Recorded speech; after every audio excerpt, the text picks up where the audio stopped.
और बीजेपी ने संगठन को जमीन पर और भी ज्यादा मजबूत करने के लिए एक बड़ा दबदबा दिखाना शुरू कर दिया है। नेता हो या फिर कार्यकर्ता, सबकी रणनीति अब जनता के बीच सीधी जन सुनवाई पर आकर के टिक गई है।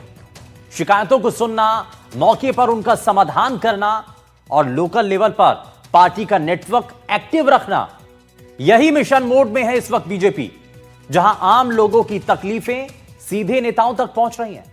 वहीं पार्टी से संगठन विस्तार का सबसे कारगर हथियार बना रही है। उपचुनाव नतीजों के बाद क्या जनता की नाराजगी को दूर करने में यह मॉडल कामयाब हो पाएगा? जरा समझते हैं और बताते हैं आपको इसके बारे में पूरी रिपोर्ट।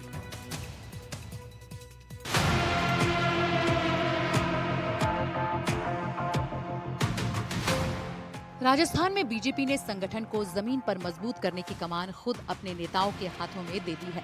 अंता उपचुनाव में हार और आगामी पंचायत और नगर निकायों के चुनाव को देखते हुए बीजेपी का संगठन सक्रिय हो गया है। अब भाजपा कार्यालय में कार्यकर्ताओं की सुनवाई शुरू की गई है। जगह जगह जन सुनवाई हो रही है। नेता आम लोगों की शिकायतें सुनते दिखे और यही जनसंपर्क अब बीजेपी का नया हथियार बनता दिख रहा है। सभी मंत्रियों की जो जन सुनवाई उनके घर पर जो होती है वो लगातार चल रही है, पिछले 2 साल से लगातार चल रही है। लेकिन ऐसा सोचने में आया कि एक जन सुनवाई पार्टी कार्यालय में भी होनी चाहिए। उसी को ध्यान में रखते हुए हर मंत्री को और मंत्रियों को ये जिम्मेदारी दी है कि एक दिन कार्यालय में बैठेंगे और यहाँ पर जन सुनवाई होगी। आज उसी को ध्यान में रखते हुए जन सुनवाई हुई। पिछले 2 दिन से बीजेपी नेताओं की कुर्सियों के सामने लंबी कतारें लगी। कोई बिजली की समस्या लेकर आया, कोई सड़क की, किसी को नगर निगम से दिक्कत, तो कोई सरकारी दफ्तरों की लेट लतीफी से परेशान दिखा।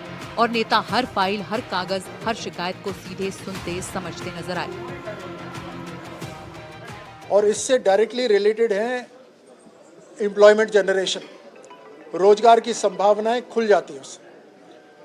उसी को ध्यान में रखते हुए गति बनी रहे, गति में कोई कमी ना हो। और साथ साथ हमारे जो प्रवासी राजस्थानी हैं, जो दूसरे प्रदेशों में या दूसरे देशों में जिन्होंने अपना नाम कमाया है, उनका घर हमेशा राजस्थान रहेगा और उनका दिल भी राजस्थान से जुड़ा हुआ है।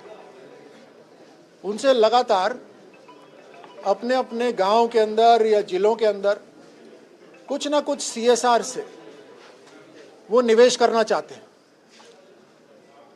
उसको संगठित रूप से, व्यवस्थित रूप से हम आगे बढ़ा पाएं, उसके लिए भी उनकी सूझबूझ समझदारी से राजस्थान किस तरह से आगे बढ़ सकता है, उसलिए भी उनको एक सम्मान दिया जाए और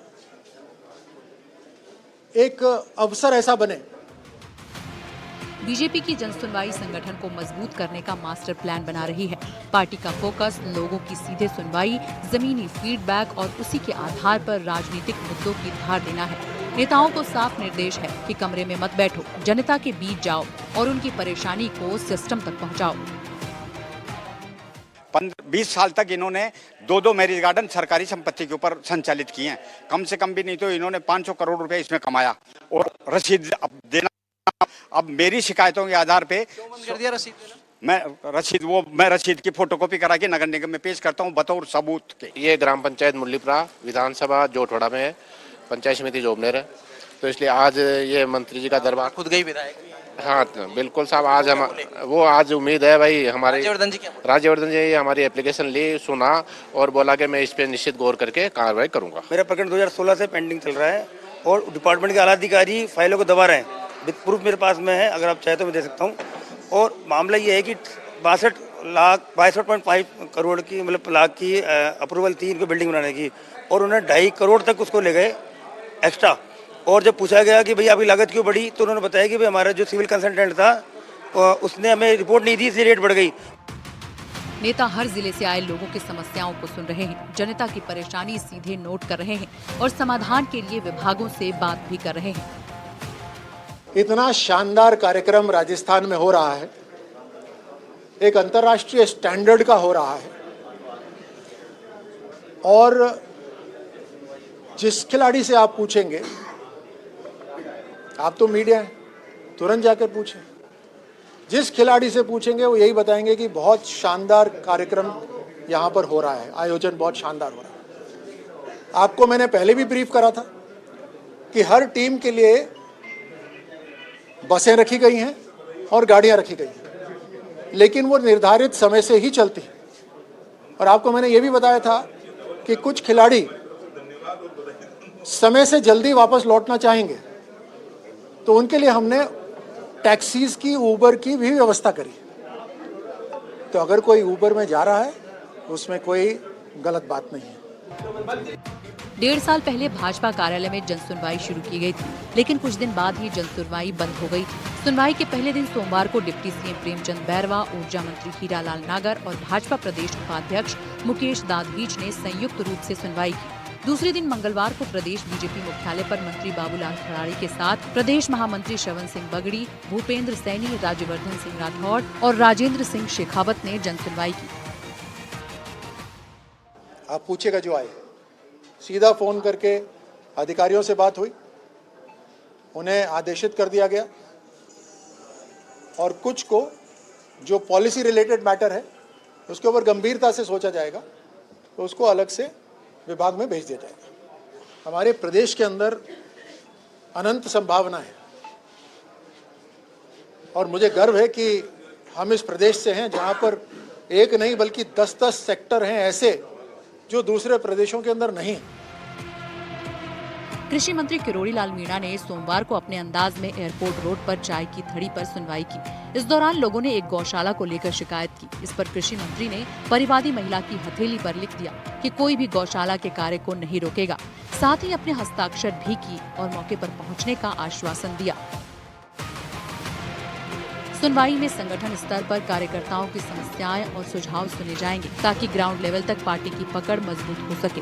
संगठन का मानना है कि ये व्यवस्था कार्यकर्ताओं के लिए बूस्टर की तरह काम करेगी और संगठन को नई ऊर्जा देगी। जनता दरबार का शेड्यूल सुनवाई से एक दिन पहले तय होगा। बीजेपी इसे सिर्फ शिकायत निवारण मंच नहीं बल्कि 2025-26 की राजनीतिक बैटल की तैयारी बता रही है। जो पदाधिकारी हैं वो भी सुनवाई में भागीदारी निभा रहे हैं और सरकार में बैठे हुए मंत्री भी।